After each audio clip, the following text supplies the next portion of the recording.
prayer is not something we can quantify most of the time. So it's kind of hard to put it into scientific terms. But we scientists like Joe Dispenza have found that there's actual waves caused from our being.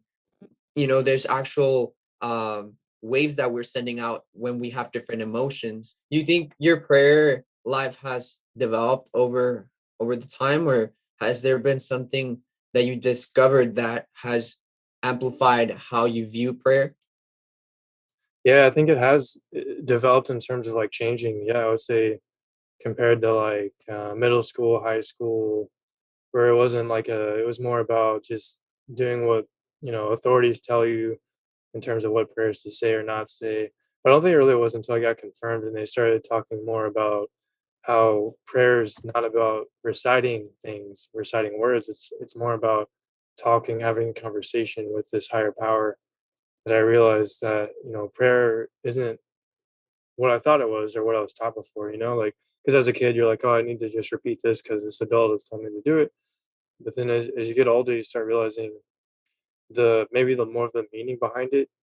And then as I got to St. Mary's University and started my research project on God and theology and all the stuff about his existence and trying to prove it, looking at both sides, I started, learning, I guess, deeper insight into what prayer is and what it could be. And then I read stuff like Walter Russell, different philosophers. And it can be more complicated than it seems on the surface. My life in itself was really paved by my parents, right? They told me to go to church, I would go to church. If they told me to pray the rosary, I would pray the rosary. But it came to college that I actually started asking myself, like, well, why pray the rosary? Why do this? Why do that? Right? And I think similar to you, what you were mentioning a little bit was, trying to find answers to why we do things, not just to do them because it's the right thing to do, but why is it the right thing to do? There's actual waves that are going on, that our brain is producing different alpha waves, beta waves. And we kind of heard it a little bit more when we talk about sleep, and we're actually almost causing a ripple wave.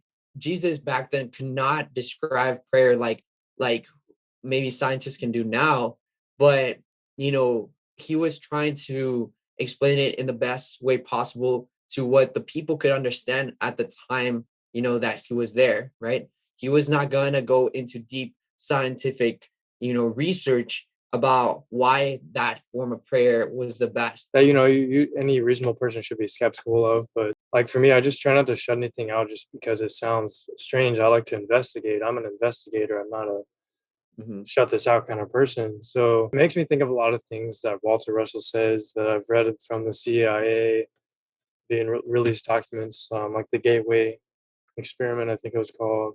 I think it was really interesting how the Bible talks about and Jesus talks about how the intention matters. And you mentioned that Mhm. before about it's not just the words said in prayer, but it's the intention that follows. Um, you also said, Jose, that before this, that like in Genesis, in the Word of God, God didn't just speak the words, but perhaps there is some intention behind it.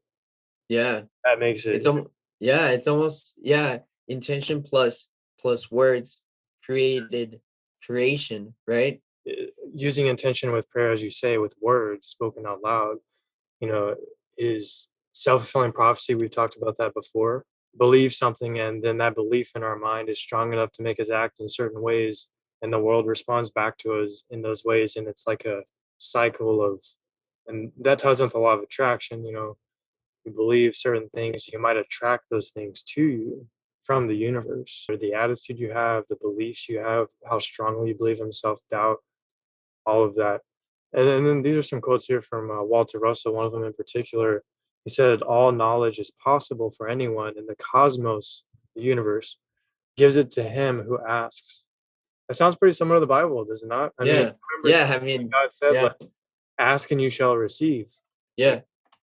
Seek and you shall find. And he talks about the universal ego. You have to replace your ego with the universal ego. Because, like, what are the little things I've read and understood, minimal, because this stuff is complicated. Walter Russell, I still haven't fully understood all of it. And to the people who don't understand, who Yeah. know who Walter Russell is, just give him a brief summary. Yeah. So, Walter Russell's a polymath.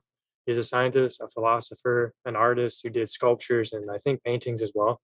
he was in the 1920s era, close to Albert Einstein, and he basically embraced creating scientific theories with God, and tying it directly with God, as he refers to as the universal one.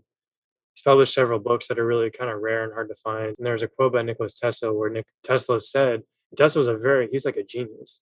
And he said, Walter Russell should bury his works, bury his writings for 1,000 years because mankind will never understand them, kind of thing. Because he says it's too complicated. Mankind's not ready. Prayers, I think, might be a way of connecting our mind to the universe. As you said, Jose, at the beginning, Yeah. about we project waves, maybe those ripple out and chain reactions to the universe.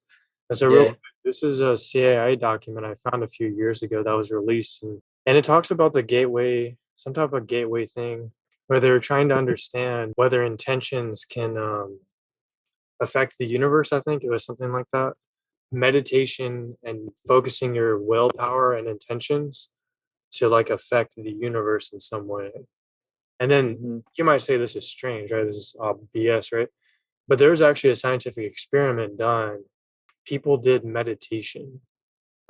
These scientists had I think it was a control group, and they had professional meditators who had done it for years.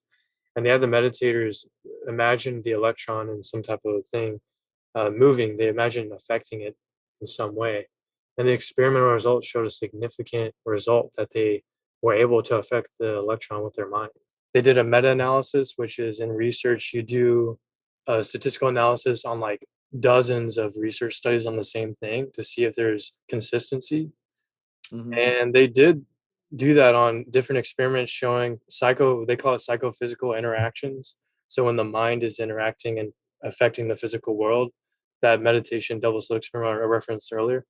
And they said that, there were small significance, but it was still statistically significant and repeatable outcomes, it says here. So that means it was consistently found, not just in one experiment, but several. Like